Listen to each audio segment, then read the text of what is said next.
Ustadz, bagaimana awalnya kok bisa terjadi 4 mazhab atau imam yang ajarannya beda-beda, padahal sumbernya kan satu? Ada Imam Ibnu Abi Layla, ada Imam Al-Auza'i, ada Imam Laith Ibnu Sa'ad, ada Imam Yahya Ibnu Ma'in, ada Imam Yahya bin Sa'id Al-Qattan, ada Imam Sufyan Ats-Tsauri, ada Sufyan Ibnu Uyainah, ada Imam Waqi' Ibnu Jarrah. Imam banyak sekali. Lalu kenapa yang masyhur itu yang paling tua Imam Abu Hanifah Hanafi, nomor 2 Malik bin Anas Maliki, nomor 3 Muhammad bin Idris Syafi'i, nomor 4 Ahmad bin Hanbal Maliki. Jadi Hambali. Jadi yang masyhur itu karena murid-muridnya nulis. Imam Syafi'i sangat beruntung. Begitu dia meninggal, ketika hidup muridnya Imam Al-Buaiti, Imam Rabi' Al-Muradi, Imam Al-Muzani menulis. Dan beberapa ratus tahun setelah Imam Syafi'i, datang Imam An-Nawawi, meninggal tahun 676. Dikumpulkannya lagi pendapat mazhab qala fulan, direvisinya lagi. Maka tahzib mazhab Syafi'i pada Imam Nawawi. Datanglah kitab Majmu' Syarah Muhadzab, Raudhatul Talibin. Dan dia juga ahli hadis. Makanya hadis dalam Sahih Muslim disyarah oleh Imam An-Nawawi dalam kitab Al-Minhaj, Syarah Sahih Muslim Ibnu Hajjaj. Dia menulis Arba'in Nawawi, dia menulis Riyadhus Shalihin, dia menulis Al-Adhkar, sehingga populerlah Imam Syafi'i. Jadi mazhab bukan cuma 4. Kenapa bisa banyak pendapat? Simple, contoh sederhana. Hadis pertama dalam Quran, ya ayyuhalladzina amanu, ya orang beriman, idza qumtum ila sholati, kalau kamu mau salat, faghsilu wujuhakum, basuh muka, wa aydiyakum ilal marafiq, tangan sampai siku, wamsahu bi ru'usikum, usap kepala sampai telinga. Nah, mengusap kepala itu teknisnya gimana? Hadis pertama, Nabi membasahkan telapak tangannya dan dia mengusap imamah. Imamah yang dipakai oleh Gus Wahid, imamah.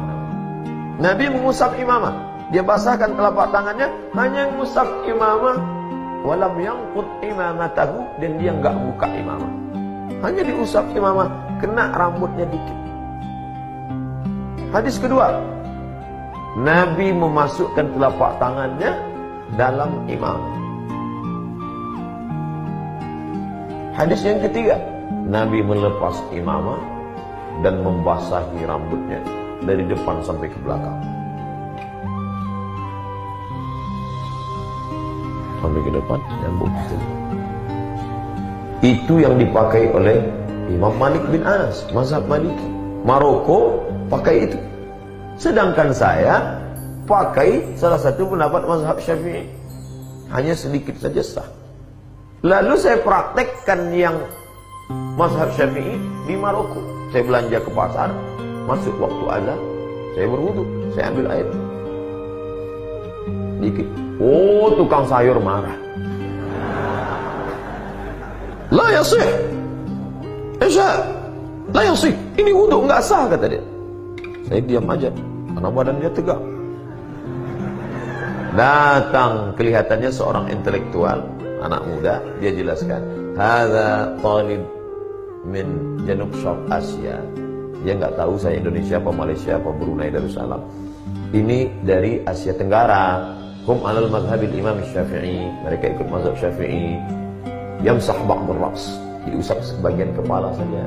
Sedangkan kita mazhab Maliki semuanya diusap. Semuanya pakai hadis. Karena tiga-tiga pakai hadis. Mazhab Hanafi yang dipakai 1/4 kepala. Mazhab Syafi'i yang dipakai ba'd ar-ra's, sebagian kepala. Mazhab Maliki yang dipakai semua kepala. Sampai ke Indonesia, ormas mengadopsi mazhab. Saudara-saudara, kawan-kawan dari Muhammadiyah, majelis tarjih, mentarjih yang dipakai hadis, yang dipakai mazhab Maliki. Makanya diusap semua. Sedangkan dari kalangan NU, Nahdlatul Watan, Persatuan Tarbiyah Islamiyah di Sumatera Barat, Al-Wasliyah di Sumatera Utara, yang dipakai mazhab Syafi'i sedikit saja. Jadi semuanya pakai hadis. Semuanya pakai hadis. Hanya saja yang dipakai hadis ini, hadis ini, hadis ini. Jadi tidak benar dikatakan yang benar adalah mazhab kami, inilah ahli hadis, yang lainnya ahli bid'ah. Wa kullu bid'atin dhalalah wa kullu dhalalatin fin nar. Karena semua ulama itu memakai hadis. Maka selalu saya sampaikan, pelajarilah fikih 4 mazhab, namun tetap konsisten. Saya dalam hal ini lebih condong